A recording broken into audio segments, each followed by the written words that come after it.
Madame, Monsieur, bonsoir et bienvenue dans le 20h de TFM. Dans l'actualité de ce lundi, le président de la République à Tambacounda, le chef de l'État va inaugurer des infrastructures, lancer des travaux publics et s'entretenir avec des acteurs socio-économiques. Un conseil des ministres décentralisé est prévu ce mercredi. Nous faisons le point dès le début de cette édition. Vote du budget 2023 de la commune de Kédougou, l'intercommunalité au cœur des préoccupations des élus.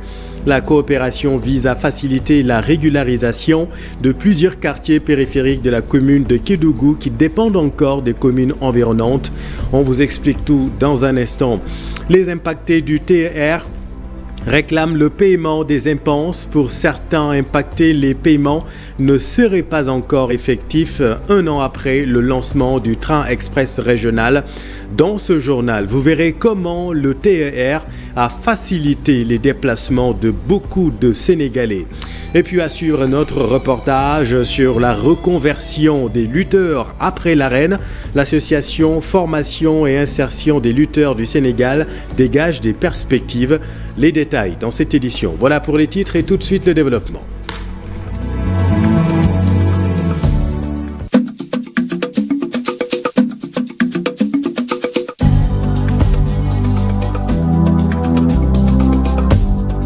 D'abord, direction le Sénégal oriental. Bonsoir Moussa Omar Gueye. Alors Moussa Omar, est-ce que vous nous recevez? Je vous reçois très bien, je vous entends. Le chef de l'État, Macky Sall, est à Tambacounda. Il est arrivé peu après 17h. Plusieurs activités au menu de sa visite présidentielle à Tambacounda. Tout à fait. Le président Macky Sall a été bien accueilli, en tout cas dans la capitale orientale, vers 18h. En tout cas, où il compte séjourner jusqu'au 30 décembre, donc un séjour de 4 voire 5 jours. Il est prévu dès demain matin l'inauguration de la route Tambacounda-Kidira. Et le camp militaire de Goudiri sera inauguré demain également avec la pose de la première pierre pour la construction des routes qui vont en tout cas quitter Goudiri, la route nationale, et qui vont pénétrer un peu la zone du Boundou vers Dianké-Mahan, Sadatou. Il revient dans l'après-midi demain donc pour présider le conseil présidentiel à la gouvernance de Tambacounda. Comme vous l'avez dit, il va en tout cas échanger avec les acteurs qui sont ici au niveau local. Et il sera question pour lui d'apporter des réponses immédiates face aux préoccupations des populations, des préoccupations en tout cas relatives à l'Université du Sénégal oriental, les chemins de fer du Sénégal à Tambacounda, le terminal à conteneurs, le port sec, le lycée technique. Et pour ce qui est du relèvement du plateau technique, Chérif, il faut tout de même retenir que durant cette semaine, on a constaté en tout cas une avancée significative au niveau du centre hospitalier régional de Tambacounda, où l'on a noté en tout cas l'installation ou la réception de 4 lits de réanimation et le réaménagement en tout cas de 2 blocs au niveau de l'hôpital régional de bloc opératoire. Pour dire tout simplement qu'avec l'arrivée du chef de l'État et de son gouvernement, Tambacounda va en bénéficier davantage. Et au-delà du conseil présidentiel, il est prévu le conseil des ministres, il est également prévu la journée nationale de l'élevage qui va en tout cas boucler le séjour du président de la République et de son gouvernement dans la capitale orientale. Merci Moussa Omar. Ajoutez à tout cela également le conseil territorialisé, le conseil présidentiel territorialisé, j'y arrive, qui est également prévu, conseil présidentiel territorialisé aux fins d'évaluer les engagements du gouvernement depuis 2013. L'objectif de ce conseil sera également de prévoir les investissements prioritaires de l'État pour Tambacounda pour la période de 2023 et 2025. Restons toujours avec la visite du chef de l'État Macky Sall à Tambacounda, où les populations attendent beaucoup de cette visite présidentielle. À Mandiali, Safalou 1, Safalou 2 et Saroudia, c'est dans la commune de Missira, département de Tambacounda. Les populations ont des préoccupations liées à l'enclavement et à l'électrification. Dans notre précédente édition en Wolof, vous avez entendu leur témoignage avec notre équipe à Tambacounda. Vote du budget gestion 2023 de la commune de Kédougou, l'intercommunalité au cœur des préoccupations des élus de la commune de Kédougou. Cette forme de coopération, vous le savez, adoptée par tous les conseillers municipaux, va faciliter la régularisation de plusieurs quartiers périphériques de la commune de Kédougou qui dépendent encore des communes environnantes de Tandafassi, de Tomboronkoto et de Dimboli. Explication Ibrahima Diabakhate. L'intercommunalité s'est invitée au cœur des débats lors du vote du budget primitif de la commune de Kédougou. Confronté à un problème d'espace, le conseil municipal se trouve dans l'obligation de recourir à cette forme de coopération pour régulariser les nombreux quartiers périphériques qui dépendent encore des communes de Bandafassi et de Dimboli. L'assiette foncière de la commune de Kédougou est quasiment épuisée. Nous voulons faire des réalisations, mais nous ne pouvons faire ces réalisations que de concert avec les maires des communes concernées. Parce que nous savons qu'en unissant nos forces, nous pouvons coopérer, travailler pour le bien-être des populations. Donc, n'est qu'un début, parce que nous comptons aussi élargir ce partenariat avec des communes voisines comme celle de Dimboli, celle de Tomboronkoto. Cette initiative pourrait faciliter la réalisation de nombreuses infrastructures prévues dans le cadre du budget d'investissement. Pour ce qui est du développement, il faut notamment passer nécessairement par ce qu'on appelle le budget d'investissement. Et ce qu'on a vu aujourd'hui, c'est que le budget d'investissement a été revu à la hausse et il est d'une importance assez colossale et qui permettra, si j'en doute pas, le développement de la communauté kédougou.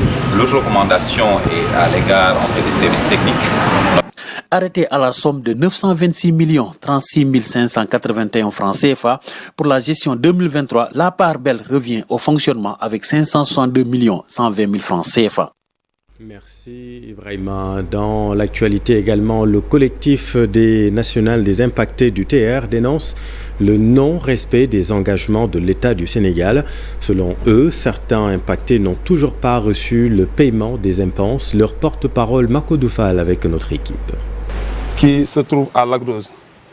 Ils avaient fait une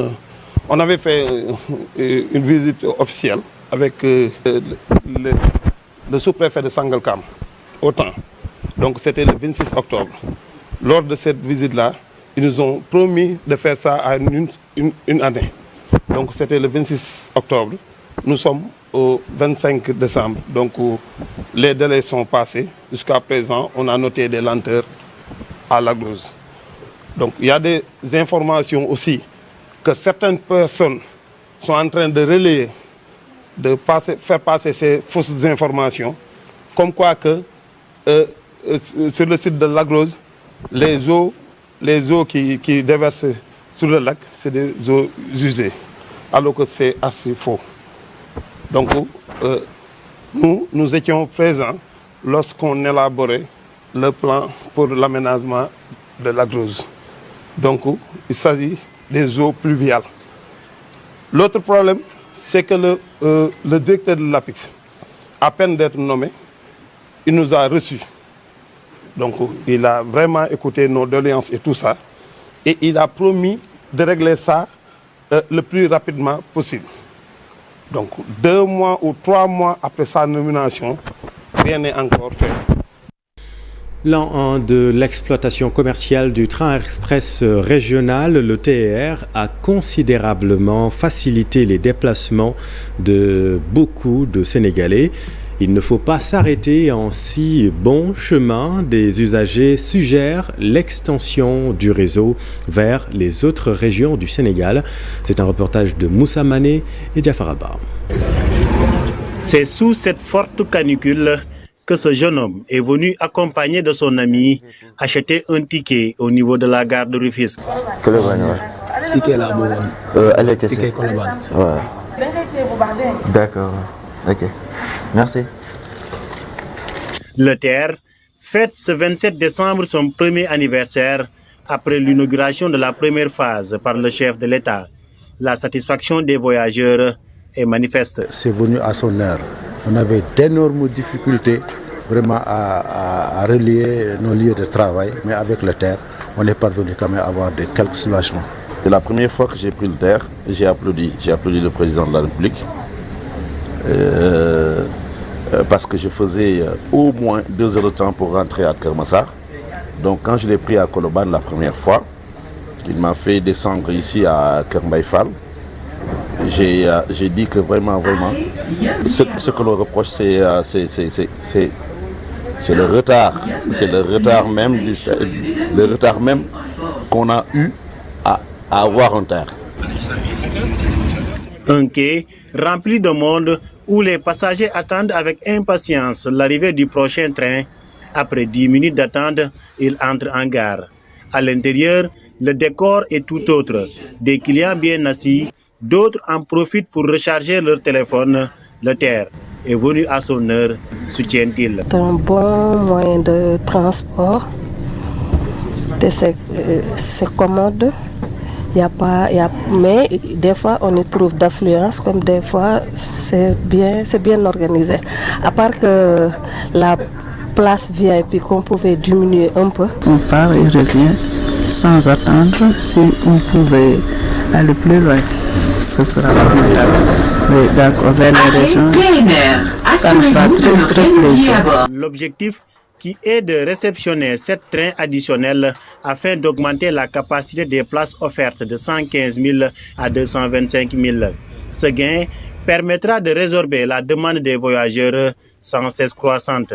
On doit augmenter le nombre de trains pour permettre vraiment à chaque 10 minutes d'avoir quand même un train qui passe. Oui, trop même, ça va pour moi, je ne sais pas vous les autres. Malheureusement, machallah. Un an de plus, ça se fait alors. Donc aujourd'hui, ça doit être gratuit pour les ans. Le TER, depuis sa mise en service, a enregistré un taux de régularité très important. Chaque jour, sur 1000 trains, les 98 sont à l'heure. Une performance considérable pour ce premier train électrique à écartement standard d'Afrique de l'Ouest. Assurez-vous de ne rien oublier à bord. Merci Moussa. Le Made in Sénégal en vogue à la FIDAK 2022, de l'habillement aux produits cosmétiques et alimentaires. Le Made in Sénégal orne les stands. Nos équipes ont fait le tour. Pape Faraning et Pape Sangodimbaye. Tous ces produits sont Made in Sénégal, fabriqués avec une matière première à base locale. Une manière de booster l'économie sénégalaise et de vendre notre savoir-faire lors de cette 30e édition de la Foire de Dakar. Nous sommes là pour exposer nos modèles dans cette foire internationale pour permettre aux visiteurs de voir nos costumes africains prêts à porter ou des commandes. La matière première, elle est d'ici. Et en même temps aussi, là, on est en train de travailler, on a noué des partenariats avec nos artisans sénégalais, de sorte que vraiment aussi, pour pouvoir ne pas juste se limiter au tissu que l'on vend ici, mais en matière d'artisanat aussi, essayer de voir comment on travaille avec eux. Vous savez, notre matière première, c'est l'arachide, qui est cultivée ici, chez nos parents paysans, que nous transformons en huile brute, en huile de table raffinée. Et nous produisons également des tourteaux d'arachide qui, avec maintenant notre nouvelle firme Setuna, s'occupe de l'alimentation de bétail. Des jeunes entrepreneurs, la plupart des filles ont investi dans ce domaine. Actuellement, elles se frottent bien les mains. Nous utilisons les arbres nature et fruits pour fabriquer des savons, des gommages, des beurres de qualité, des cacahuètes. Nous avons aussi des gammes de cheveux, de barbe, des huiles nature. Les prix sont abordables. Ils varient entre 25 000 et 35 000 francs. Ça dépend donc de la tenue. Actuellement, nous sommes en promotion. Nous avons diminué les prix de 25 000 à 15 000. Comme ces genres de robes, elles sont confectionnées avec du tissu de qualité. À travers la FIDAK, il incite les Sénégalais à consommer local. Il faut que les Sénégalais consomment local. Je crois que la politique du chef de l'État, la politique de Monsieur le Président de la République, c'est d'inciter nos compatriotes à consommer local, d'inciter nos industries locales à transformer nos produits locaux et à les proposer à la consommation locale. Tant que nous n'arrivons pas à produire chez nous et à consommer ce que nous produisons, nous aurons des problèmes. On incite les Sénégalais à consommer local parce qu'on n'a que notre pays et aujourd'hui en tant que jeune entrepreneur, je pense que là l'objectif c'est davantage de renforcer l'économie sénégalaise. Cette 30e édition de la foire de Dakar commence à avoir de l'affluence avec plusieurs nationalités et selon les exposants, il est bien organisé par rapport aux éditions précédentes. Le Made in Sénégal qui brille de mille feux à la FIDAK 2022 qui a enregistré la participation de 23 pays étrangers, 300 exposants directs et 1500 indirects. Le directeur du CICES se dit satisfait de l'organisation. Voici Salou Keita avec Pape Farning. Réussite là parce que dëkk yu bari ñëw nañu wuy suñu ndax boo ko xoolee tey ñeent fukki réew ak ñaar 24 nous sommes satisfaits en termes de participation d'abord avec les exposants qui sont venus, qui ont répondu à l'invitation de la direction générale du CICES. Du côté des étrangers, nous avons cette année 24 nationalités qui ont participé. 24 nationalités, y compris le Sénégal. Donc en termes de participation du côté étranger, on est satisfait. Mais du côté sénégalais, pareil. Vous allez au pavillon orange, nous avons changé totalement les stands. Aujourd'hui, c'est plus de 400 jeunes que nous avons recrutés en tant que personnel d'appoint pour nous accompagner. Nous avons atteint le résultat. L'image que vous voyez aujourd'hui à la FIDAK, ce n'est plus l'image que les gens voyaient. Et nous comparer comme un Sandaga. Il n'y a plus ça. Donc on n'a pas écarté le secteur informel, bien vrai qu'on veut professionnaliser, parce que, regardez, le secteur informel aujourd'hui détient l'économie sénégalaise. Bonne nouvelle, Kayar étrenne une usine de fabrique de glace. C'est une bonne nouvelle car les acteurs ont longtemps peiné à conserver durablement les produits halieutiques. Le projet a été réalisé avec l'appui du FONGIP. Cheranta Diop Seylatir. Kayar abrite l'un des plus grands ports de débarquement de poissons. Des tonnes de poissons pourrissent chaque année parce qu'il n'y a pas d'unité de conservation dans la localité. Les mareyeurs et pêcheurs sont obligés de vendre presque à perte. Cela oblige le maire de Kayar à chercher un promoteur et le FONGIP pour l'installation d'une usine de fabrique de glace. C'est une demande sociale qui a duré pendant des années. Parce que qui connaît Kayar, c'est le troisième port de pêche du Sénégal. Et les mareyeurs et surtout aussi les pêcheurs, ils ont toujours des problèmes de mévente dû à vraiment le manque de glace. Ils allaient jusqu'à Diamniadio, jusqu'à Sébikotane pour chercher de la glace. La campagne de pêche a démarré et ça pendant 9 mois. Le promoteur de cette usine remercie le Fonds de garantie des investissements prioritaires de l'avoir financé tout en demandant l'augmentation de la capacité de production.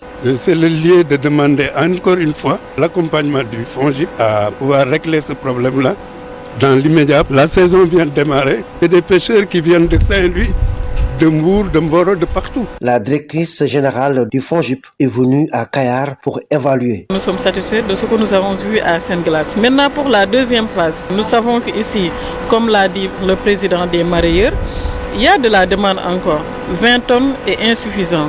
Donc, nous avons discuté avec M. Diop.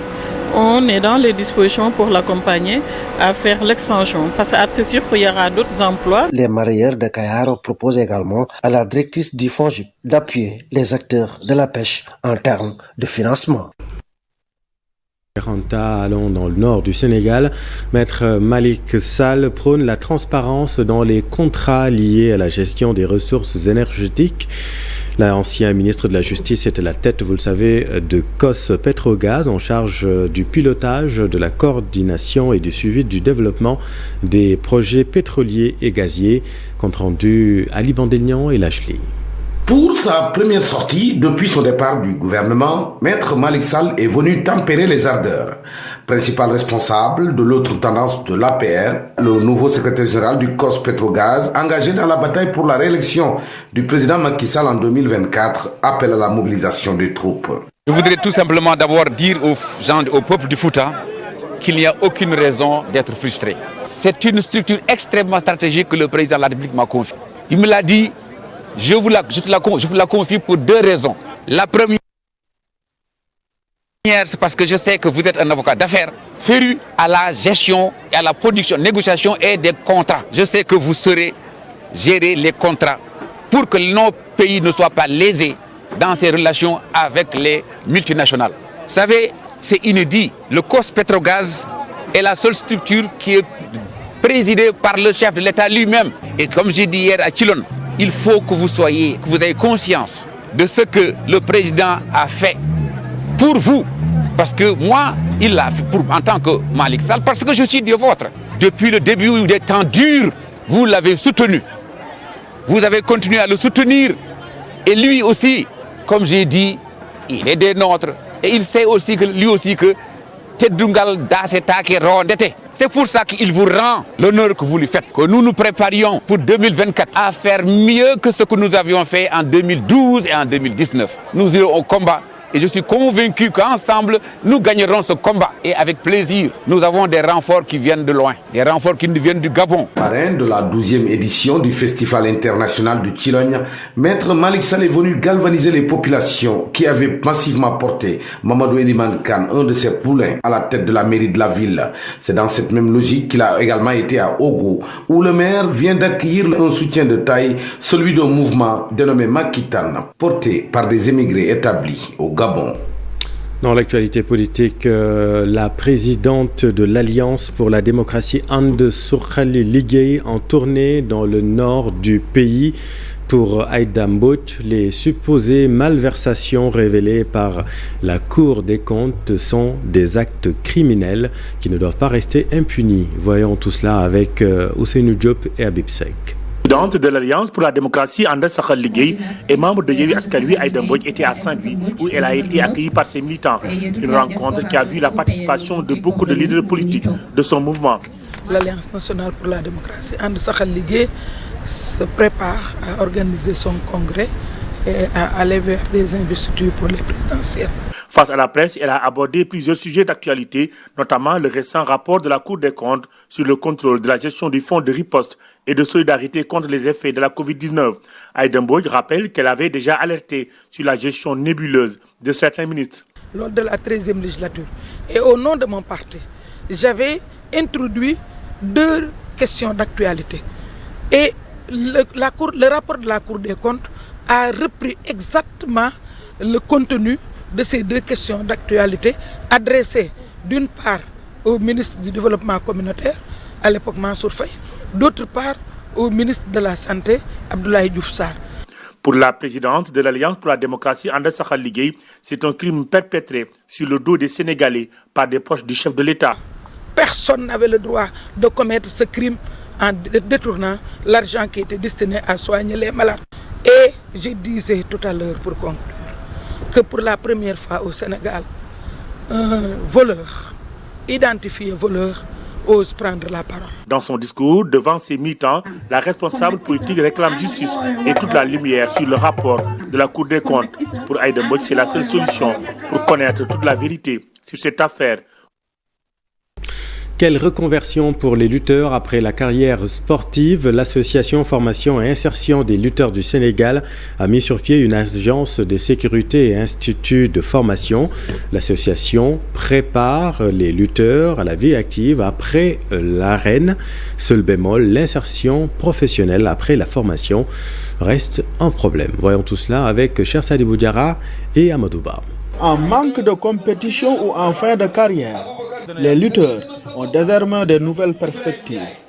C'est grâce à l'ouverture d'une agence de sécurité et d'un institut de formation au métier de l'économie, mise en place par l'association Formation et Insertion des lutteurs du Sénégal, qui réclame un appui de la part des autorités étatiques et territoriales. Aujourd'hui, nous avons mis en place RNB Sécurité, qui est une agence de sécurité, qui peut faire de la sécurité, du déménagement et beaucoup d'autres choses.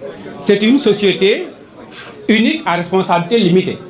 Mais nous avons mis aussi en place l'institut de formation au métier de l'économie, qui nous permet, au lieu d'aller voir des opérateurs pour la formation, mais aujourd'hui, l'Institut de formation au métier de l'économie va former ces lutteurs. Nous faisons appel aux collectivités territoriales pour nous accompagner dans cette tâche d'insertion des lutteurs. Et ensemble, j'ai dit aux lutteurs qu'il y a un guide religieux qui nous disait qu'il faut aller vers l'entrepreneuriat. Vous pouvez vous-même créer votre entreprise et développer beaucoup de choses. Un appel qui n'est pas tombé dans l'oreille d'un sourd. Les maires des environnements immédiats de l'agence et de l'Institut s'engagent à apporter leur contribution. Une initiative qui est une initiative d'économie, mais une initiative de solidarité. Et je crois que l'économie sociale et solidaire est aujourd'hui un des facteurs ou des vecteurs de changement sur nos territoires. Donc nous félicitons l'initiative, nous comptons l'accompagner et nous pensons sincèrement qu'il faut aller vers des programmes structurants, accompagner ce genre d'initiative. Et j'en profite aussi pour inviter tous les fils de Parcelles, Golf, Padoua à lancer de telles initiatives. Oui, nous sommes l'institution municipale, nous avons des responsabilités, mais chacun et chacune d'entre nous est aussi porteur de développement et de changement. Cette initiative est noble, cette initiative est louable, mais aussi cette initiative doit être soutenue et nous ferons de notre mieux pour pouvoir accompagner cette initiative. L'insertion des lutteurs reste tout de même un handicap pour l'association FIS. Elle espère trouver des solutions à travers des discussions lors d'un forum qu'il va organiser incessamment. Et puis un mot de football, Ligue 1, statu quo en haut de classement de la Ligue 1 sénégalaise à l'issue de la 10e journée. Les 3 premiers, Guédiawaye FC, Casa Sport et Diambar de Saly, se sont tous imposés ce lundi. Mambiram Diouf. Journée de Ligue 1. Guédiawaye FC reste en tête du classement à l'issue de la 10e journée de Ligue 1. Le leader est allé battre Teungueth FC 2-0 dans un des chocs de cette journée. Des buts dans les 10 dernières minutes de la première période. Son premier poursuivant, le Casa Sport, s'impose à domicile dans le classique du championnat face à l'AS Jaraaf. Une victoire d'1-0. Diambar, qui complète le podium, signe le succès le plus large de la journée. Les académiciens atomisent Ceneps Excellence de Thiès sur le score de 4-0. D'autres académiciens, ceux de Dakar Sacré-Cœur, se sont aussi baladés face à l'AS Douane, battu 3-0. L'US Gorée et Génération Foot se neutralisent, signant le seul nul blanc de la journée dans les 2 rencontres jouées depuis samedi dernier. L'AS Pikine est tenu en échec par le Stade de Mbour sur le score d'1 partout. Le même score qui sanctionne également le match Linguère de Saint-Louis-Sonacos de Diourbel. Au total, 14 buts ont été inscrits lors de cette 10e journée. Quel magnifique accord! Merci beaucoup Mambiram, c'est la fin de cette édition. Merci infiniment de l'avoir suivi. Les programmes continuent sur TFM. Très joyeuse fête, restez avec nous, vous êtes au bon endroit. Bonne soirée.